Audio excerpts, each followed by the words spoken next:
মানবতা বিধ্বংসী কাজ এটা কখনো মানবাধিকার হতে পারে?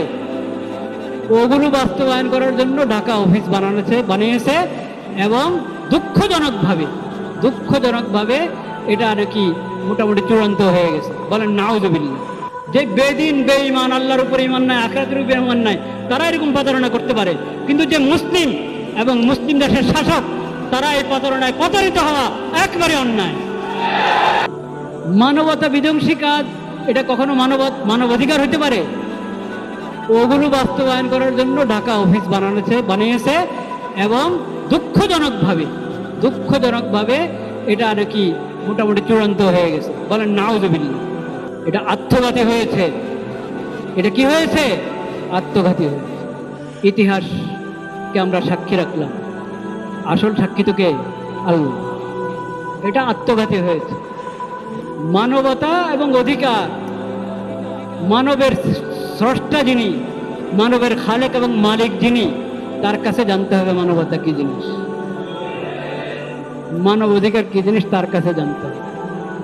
আর এই মানব অধিকার বলে যারা চিল্লায়, আরেক দেশে গিয়ে এই লেভেলে অফিস বানিয়ে কি ঘটাবে কি করবে সেটা যারা দস্তখত করেছে ওরাও বুঝে না যে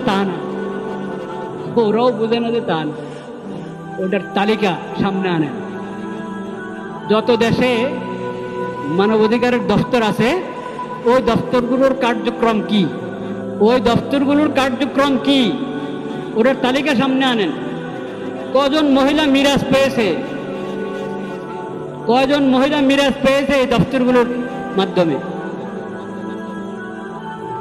কজন মহিলা দ্বীনি শিক্ষা পেয়েছে এই দপ্তরগুলোর মাধ্যমে? কজন শিশুর জান রক্ষা হয়েছে এই দপ্তরগুলোর মাধ্যমে? কজন নারীর কিস্তির নামে এক তো সুদ দিয়ে তাদের দ্বীন ঈমান বরবাদ করছো, আবার সুদের ভিত্তিতে ঋণ দিয়ে তাদের দ্বীন ঈমান বরবাদ করছো, আর ঋণের নামে যদ্দূর দিচ্ছ এর কত গুণ বেশি তোমরা সুদ দিয়ে কামাই করছো। এটাকে তোমরা মানবাধিকার বলো? এরপরে আটকায় রাখো তালা দিয়ে, মহিলাকে তালা দিয়ে আটকায় রাখো, মহিলার ঘর ভেঙে নিয়ে আসো। এটা তোমাদের মানবাধিকার? আমাদেরকে দেখাইতে হবে আমরা কিচ্ছু জানি না, কিচ্ছু শুনি না আমরা।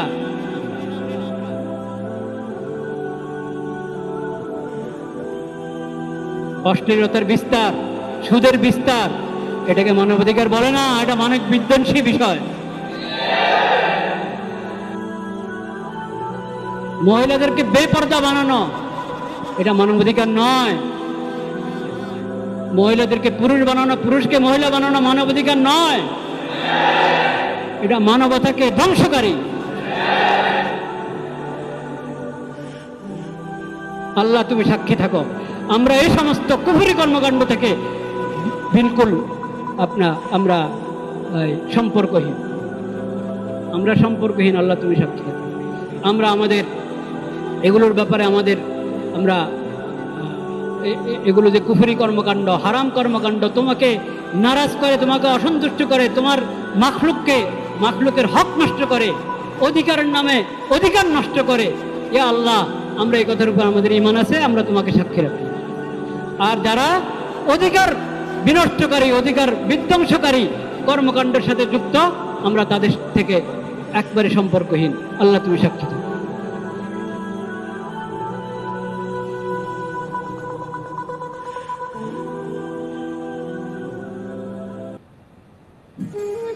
আপনি খোঁজ নেন, আপনারা ইতিহাস যারা পড়েন, সব দেশের মানবাধিকার দপ্তর যেখানে আগে থেকে আছে, ওখানে এই মানবাধিকার দপ্তরগুলো দিয়ে কোন অধিকার বাস্তবায়ন হয়েছে আর কোন শয়তানি বাস্তবায়ন হয়েছে ওটার তালিকা দেয়।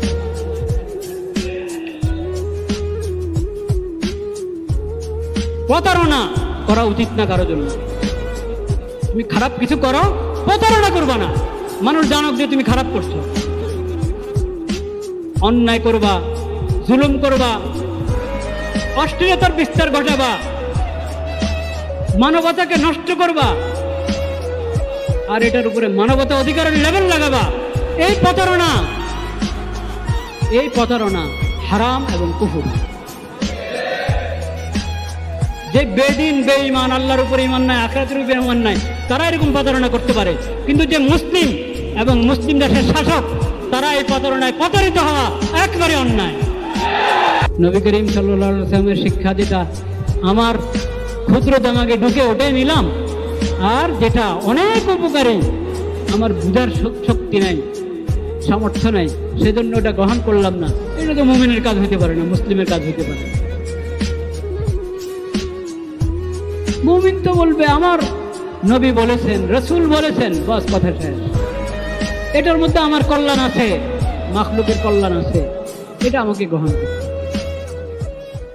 তুমি মুসলিম হয়ে যদি শুধু বাহ্যিক বিষয়ে নবী করিম সাল্লাল্লাহু আলাইহি ওয়াসাল্লামের কিছু শিক্ষার কথা শুনেছ, ওটাই তুমি গ্রহণ করলে, আর অন্তরের জগতের সাথে সম্পৃক্ত, আখিরাতের সাথে সম্পৃক্ত, দুনিয়ার মৌলিক সাফল্য যেটা, মূল সাফল্য যেটা, ওই বিষয়ের সাথে সম্পৃক্ত যে শিক্ষাগুলো, ওগুলোর তুমি খোঁজ নিলে না, খবর নিলে না, তাহলে তুমি মুসলিম হলে কিভাবে? এগুলো তো ওরাও নেয়, যাদের নবীর উপরে ঈমান নাই, আখিরের নবী সাল্লাল্লাহু আলাইহি ওয়াসাল্লামের উপরে যাদের কি নাই, ঈমান নাই, ইসলাম মানে না, শরীয়তের শিক্ষা মানে না, তারাও তো গ্রহণ করে। এই যে তারা মানবাধিকার মানবাধিকার বলে চিল্লায়, কোন মানবাধিকার? এই যে বাহ্যিক, যেগুলো কি বাহ্যিক, তাও আবার বাহ্যিকগুলো কোনভাবে বাস্তবায়ন করবে, কোনভাবে? যেভাবে বাস্তবায়ন করলে উপকার হবে সেভাবে না, না না, ওইভাবে না। ওটা বাস্তবায়ন করবো হলো নিজের খেয়াল খুশি মতে, নিজের খাহেসাত, নফসের আর শয়তানের তরিকা মতে করবে বাস্তবায়ন। আল্লাহ রাব্বুল আলামিন বলেছেন তাদের কথা, কোরআনে আছে। মুসলমানরা কোরআন যদি ছেড়ে দেয় তো হেদায়েত পাবে কোত্থেকে? নবীর সিরত ছেড়ে দিলে হেদায়েত পাবে কোত্থেকে? কোরআন অবতীর্ণ করেছেন আল্লাহ তাআলা হুদাল লিল মুত্তাকিন। নবী করিম সাল্লাল্লাহু আলাইহি ওয়াসাল্লাম সিরত সম্পর্কে আল্লাহ তাআলা বলেছেন ইন তুতিউহু তাহতাদু, এই নবীর আনুগত্য করো, হেদায়েত পাবে। এই কোরআন মেনে চলো, হেদায়েত পাবে। কোরআন যদি ছেড়ে দিই, নবীজির সিরত যদি ছেড়ে দিই, কোরআন হাদিসের সঙ্গে সিরতের সঙ্গে খবর নাই, সম্পর্ক নাই, তাহলে তো পাবো না। আল্লাহ বলে রেখেছেন ইয়ালামুনা যাহিরাম মিনাল হায়াতিদ দুনিয়া ওয়া হুম আনিল আখিরাতি হুম গাফিলুন।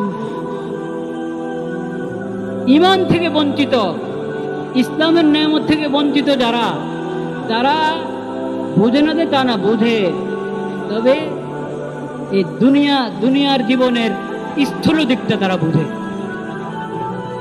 দুনিয়ার জীবনের স্থূল দিক যেটা, স্থূল দিকটা তারা বুঝে। ইয়ালামুনা যাহিরাম মিনাল হায়াতিদ দুনিয়া ওয়া হুম আনিল আখিরাতি হুম গাফিলুন। আখিরাত থেকে তারা একবারে বেখবর, উদাসীন। তা আমরা যদি নবীর শিক্ষা থেকে শুধু স্থূল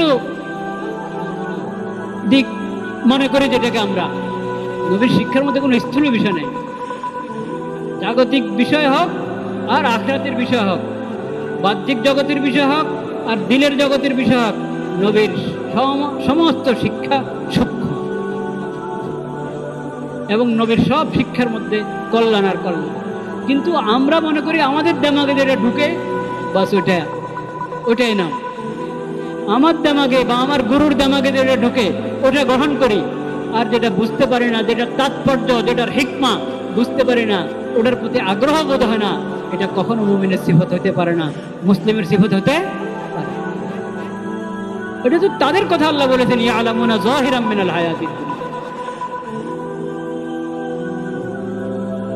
এই স্থূল দিকগুলো নিয়ে তারা মানবাধিকার বলে চিল্লায়, এবং সেটা বাস্তবায়ন করে কিভাবে? যেগুলো মানবতা বিধ্বংসী, বলেন কি মানবতা বিধ্বংসী কাজ, ওগুলোকে তারা বলে মানবাধিকার, ওগুলোকে বলে কি মানবাধিকার। ওয়া আখিরু দাওয়ানা আলহামদুলিল্লাহি রাব্বিল আলামিন।